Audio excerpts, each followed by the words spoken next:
6 days later, or sometime later, after a while, after the previous lesson, Jesus led Peter, James, and John up the side of a mountain. He went up to pray, which was not unusual. But while he prayed, this is what happened. He was transfigured. Now, it's not transfiguration that you read about in Harry Potter books. It's like a bright light was coming from him. He was shining like a lamp. What's happening? His disciples said. It's brighter than lightning. They didn't understand why. While the three disciples struggled to understand what was happening, Jesus was joined by Moses and Elijah. Moses and Elijah from the Old Testament joined him, and they spoke to him. Moses said, "You will depart soon.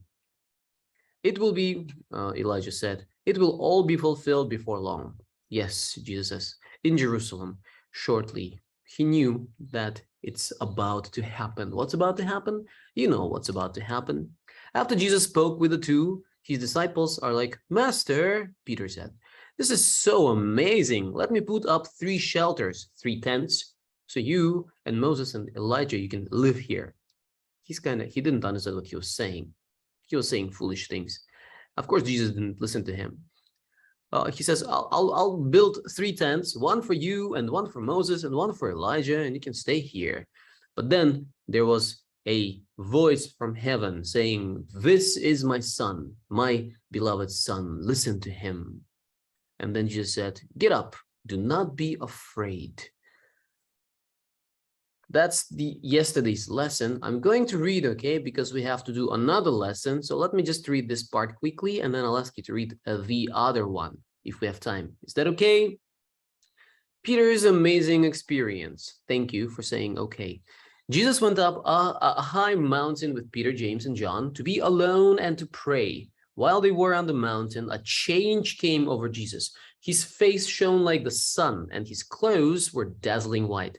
Just then, Moses and Elijah appeared and started talking to Jesus. Peter, who had dozed off, woke up and blurted out. So he was kind of sleepy. He had dozed off. That's why, when you wake up, you say weird things sometimes. When your mother wakes you up early in the morning, you say weird things. Have that happened to you? Probably. You are half dreaming, half awake, and so you say things related to your dream and not to the reality. And so Peter was just like that. He said, "Lord, it is so wonderful to be here. I can make 3 shelters, one for you, one for Moses, and one for Elijah." While Peter was still speaking, a shining cloud came over them, and the voice said, "This is my own dear son, with whom I am pleased. Listen to him." The terrified disciples fell with their faces to the ground, but Jesus touched them, saying, "Don't be afraid." The question, how did Jesus make his face shine? Did he just turn on the button? How did he make it shine? Here, I'll read it. On a rainy day, when the sky is a misty gray, we say that the sun isn't shining because we can't see it. Yet, if we could rise above the clouds, like in an airplane, we would see that the sun is shining and has never stopped shining. Jesus has never stopped shining either. From before time began, the brightness of his holiness has been shining and will carry on shining forever. His light is so bright that we won't even need the sun to give us light in heaven. There will be no more night, it says in the Bible. They will not need the light of a lamp or the light of the sun, for the Lord God will give them light. And even in the beginning, when God created the earth, he created the sun and the moon only on the 4th day, but he created plants before that. How is it possible for plants to survive without the sunlight? The answer is right there, because God was there and he shone his light, and that's why plants were able to grow. Just as we suddenly see the sunbeams shine through a break in the clouds, the 3 disciples were allowed to see the glory of Jesus for a short while. As the rays of light streamed from his body, they saw the glory of his holiness. Jesus didn't have to do anything to shine. He is the light of the world. And as we become more and more like Jesus, we start reflecting more and more of his glorious light. The verse for today, let's read that together. Ready, set, go. The Lord make his face shine upon you and be gracious to you. Numbers 6:25. Numbers 6:25. Yeah, yeah. That's the first lesson, the yesterday's one. And now let's go to the second one. Second comic book story is really short, so it's not going to take us a long time. It's about people.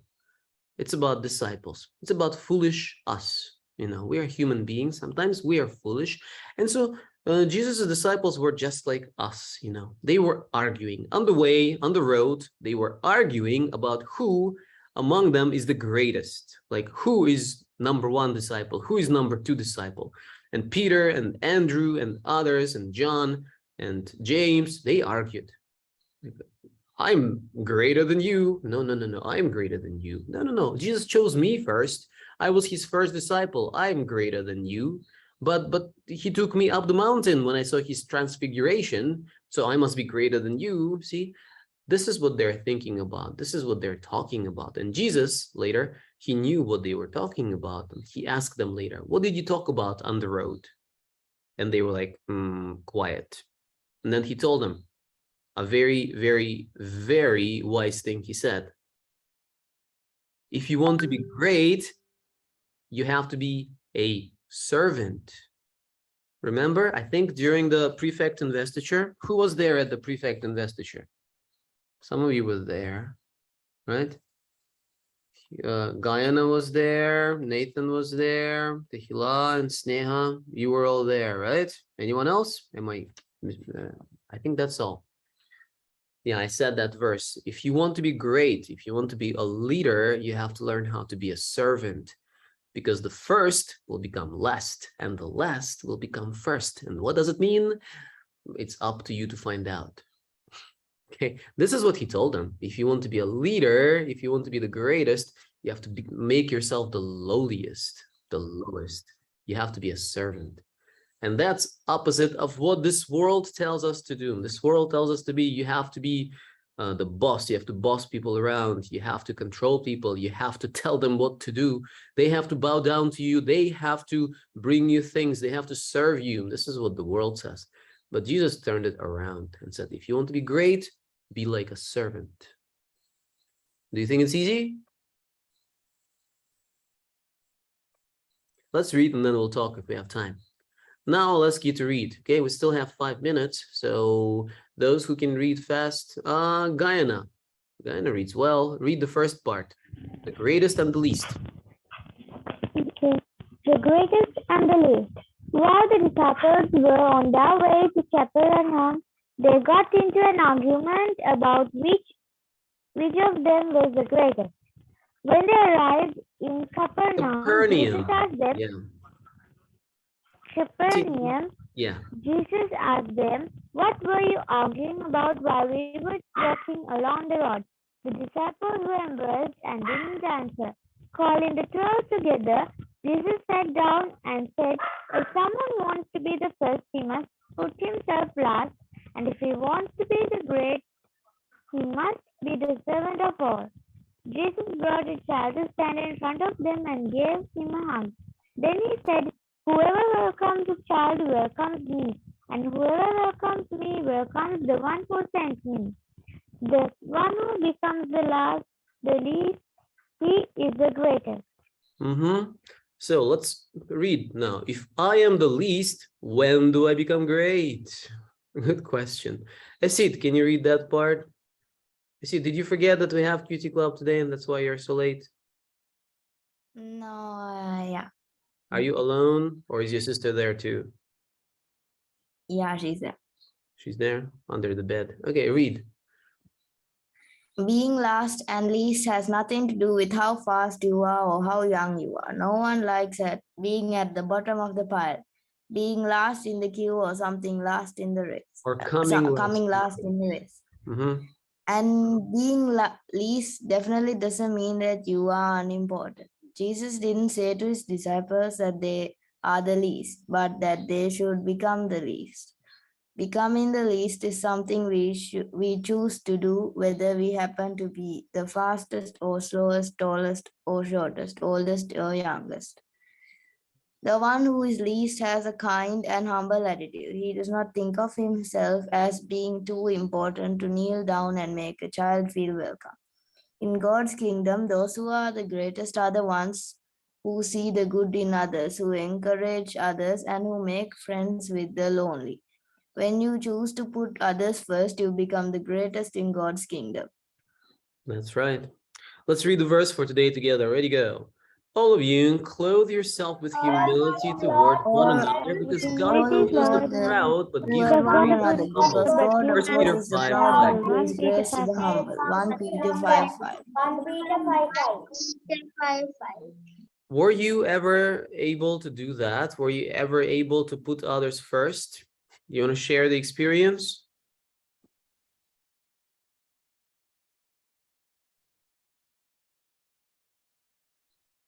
Or maybe if not you, do you know the story about how somebody puts others first?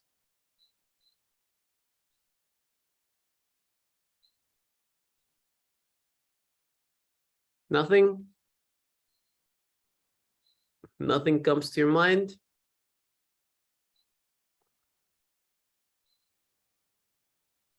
No.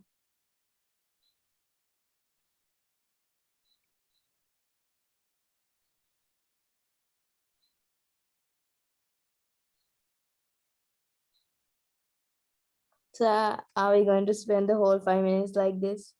Well, I'm just asking you to think. Say one. Who, me? Okay, how do I put others first? Sometimes when I'm able, okay, this one. You know how there's lighting of the lamps at events? Yeah. Yeah, and sometimes, like for example, not during the prefect investiture, I wasn't able to do that, but during the graduation and the one before that, I don't remember which event it was, they call out names, and my name usually comes first, but I let others to light the oil lamp first, and I go last. But during the prefect investiture, I couldn't do that because they called out names too slowly. So usually they say, no, you have to go first. I said, no, I'll be last. And I let them light the oil lamps first. So I try to be last. Sir, Hitachi sleep. Hitash is sleepy. Are you, Hitash, sleepy? A little bit. Atara, do this to him.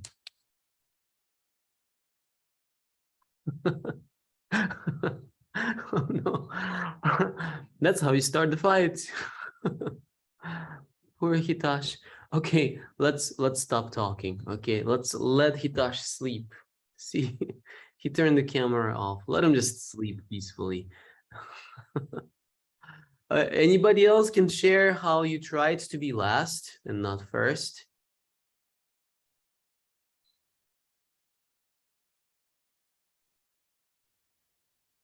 No? I guess you don't like sharing. All right.